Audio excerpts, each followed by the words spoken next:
श्रद्धा की उत्साही बातों को सुनकर अब मनु कह रहे हैं कि लगे कहने मनु सहित विषाद मधुर मारुत से ये उच्छ्वास, कि हे आगंतुक तुम्हारी बातें ठीक लगती हैं और ऐसा प्रतीत होता है कि जैसे हमें सांसों के लिए अच्छे वायु की आवश्यकता होती है, उसी प्रकार तुम्हारी बातें निराशा को दूर करने वाली हैं।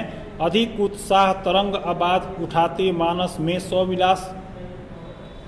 हे आगंतुक तुम्हारे आगमन से पहले मैं बहुत ही निराश और उदास सा था, लेकिन तुम्हारे आने के बाद मेरे अंदर भी कुछ उत्साही तरंगें उठ रही हैं और जो मनुष्य को प्रसन्न बनाती हैं।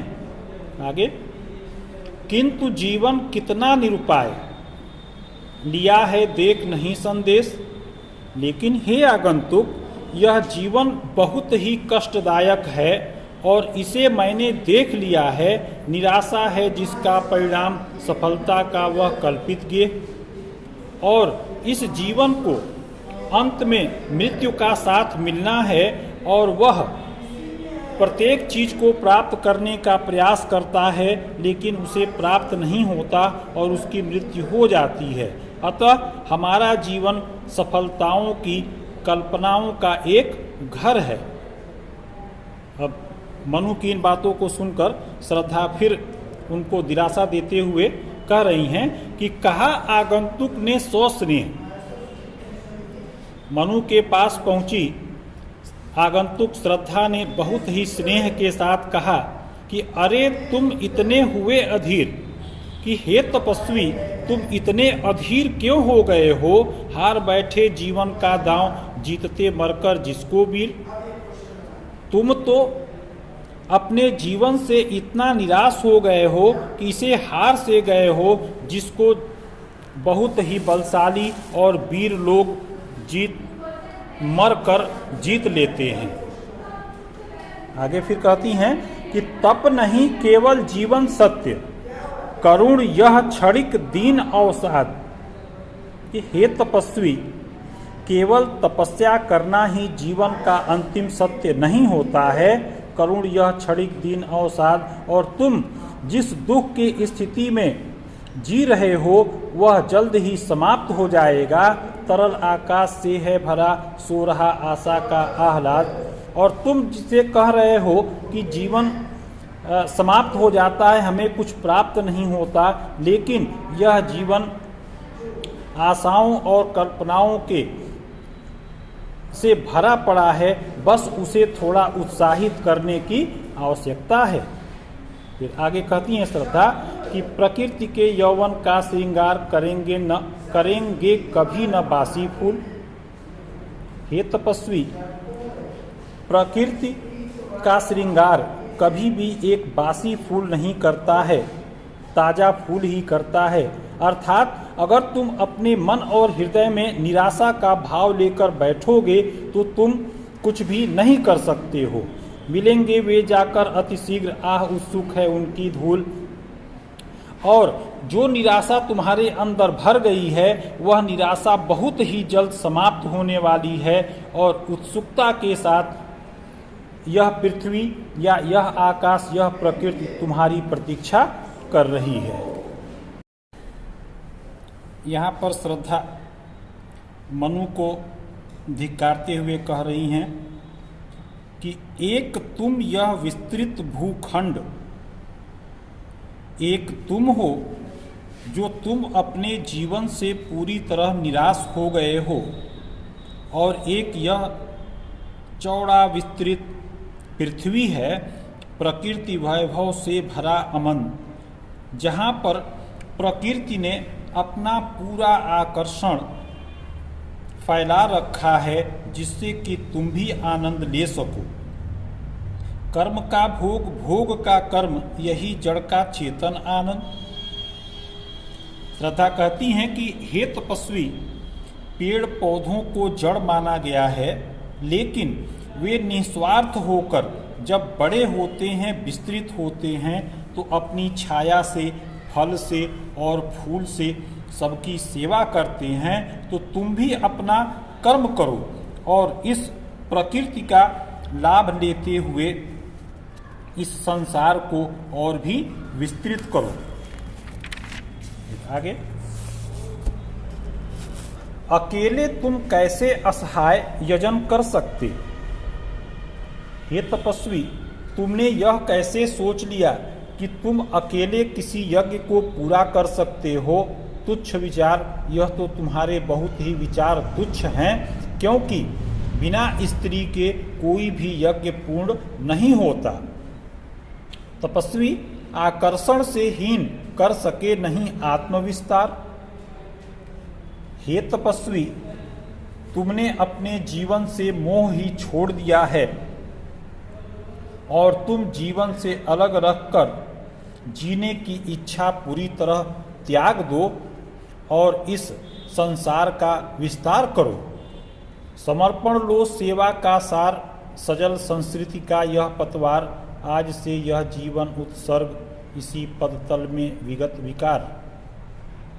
हे तपस्वी, श्रद्धा कह रही हैं कि पृथ्वी की सेवा करने के लिए और ईश्वर की इच्छा को पूरा करने के लिए मैं तुमको अपना पति मानने को तैयार हूँ और तुम मेरी इस इच्छा को स्वीकार करो और अपनी सेवा का मौका दो। सजल संस्कृति का यह पतवार, ताकि मैं भी इस पृथ्वी रूपी नदी को पार करने के लिए तुम्हारे साथ एक नाविक का काम करूं। आज से यह जीवन उत्सर्ग इसी पदतल में विगत विकार, और आज से मेरा यह जीवन तुम्हारे चरणों के नीचे रहकर सेवा करेगा, जिससे कि तुम भी मेरे साथ मिल करके इस पृथ्वी का उद्धार करो और विस्तार करो। श्रद्धा मनु से कह रही हैं, बनो संस्कृति के मूल रहस्य, तुम्ही से फैलेगी वह बेल, विश्व भर सौरभ से भर जाए, सुमन के खेलो सुंदर खेल। हे मनु, तुम इस संसार के मूल रहस्य हो, तुम परेशान मत हो, अपना साहस न छोड़ो, और तुम्ही से इस पृथ्वी पर मानव रूपी बेल अर्थात वंश बढ़ेगा। विश्व भर सौरभ से भर जाए, सुमन के खेलो सुंदर खेल। अतः तुम इस संसार को अपने वंश से भर दो, जिससे कि संसार रूपी वेल सूखने से बच जाए और तुम इस फूल का सुंदर खेल खेल लो। और यह क्या तुम सुनते नहीं, विधाता का मंगल वरदान? और हे मनु, क्या तुम्हें ईश्वर का यह कल्याणकारी वरदान सुनाई नहीं दे रहा? शक्तिशाली हो, विजयी बनो, विश्व में गूंज रहा जयगान। कि तुम शक्तिशाली बनो, शक्तिशाली हो अर्थात शक्ति प्राप्त करके तुम विजयी बनो, और पूरे विश्व में संसार में यही गान गूंज रहा है कि तुम मेरे साथ मिलकर इस प्रकृति को पूर्ण करो।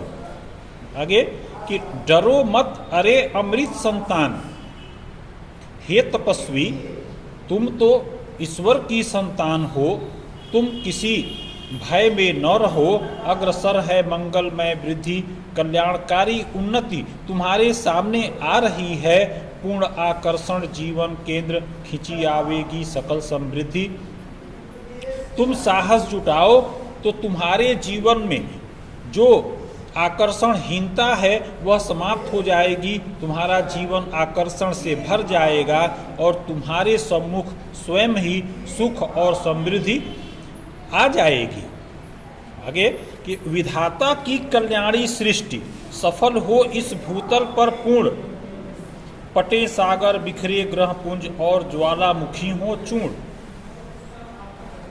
श्रद्धा कहती हैं कि हे तपस्वी, ईश्वर की वह कल्याणकारी रचना इस धरती पर पूर्ण हो जाएगी अगर तुम और हम मिलकर इसकी सेवा कर लेंगे।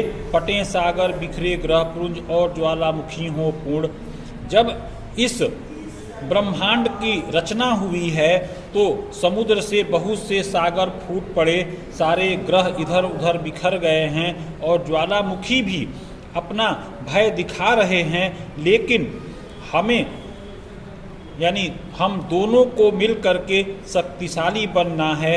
और शक्तिशाली जब हम बनेंगे तो ज्वालामुखी शांत हो जाएंगे, सागर का लहरना भी शांत हो जाएगा और हम लोग मिल करके इस पृथ्वी पर पूर्ण आकर्षण और पूर्ण वंश अपना फैला देंगे।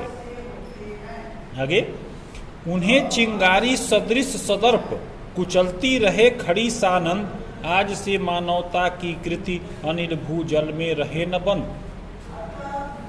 हे तपस्वी, यह जो ज्वालामुखी की चिंगारी थी जो सबको अब तक कुचल रही थी, उसने तुम्हारे आनंद और आकर्षण को भी कुचल रखा है, लेकिन जब तुम अपने अंदर साहस जुटा लोगे तो आज से इस मानव वंश की कीर्ति अर्थात प्रसिद्धि इस पृथ्वी पर, आकाश में, जल में चारों ओर छा जाएगी। जलधि के फूटे कितने उत्स, द्वीप कच्छप डूबे उतराए। प्रलय के बाद जब इस जल स्रोत फूटे तो कितने ही द्वीप समूह बने, कितने ही लोग डूब गए और कुछ लोग बाहर निकल आए, किंतु वह खड़ी रहे दृढ़ मूर्ति अभुदय का कर रही उपाय। लेकिन तुम हे तपस्वी यहाँ पर खड़े ही रह गए और तुम अपने वंश को बढ़ाने का उपाय सोचते रहे। इस शक्ति के विद्युत कण जो व्यस्त विकल बिखरे हैं हो निरुपाय। जिस प्रकार से जब सारी शक्तियाँ इधर उधर बिखरी रहती हैं तो उनकी शक्ति किसी पर कार्य काम नहीं कर पाती, समन्वय उसका करे समस्त विजयिनी मानवता हो जाए। और यदि सारी शक्तियाँ एक साथ मिल जाती हैं तो वह बहुत ही शक्तिशाली हो जाती हैं और वह किसी भी कार्य को पूर्ण कर लेती हैं। अतः हे तपस्वी, तुम और मैं मिल करके इस मानवता को जय जयकार कराएं और इस पृथ्वी को अपने वंश से पूरी तरह से भर दें और हम एक हो जाएं।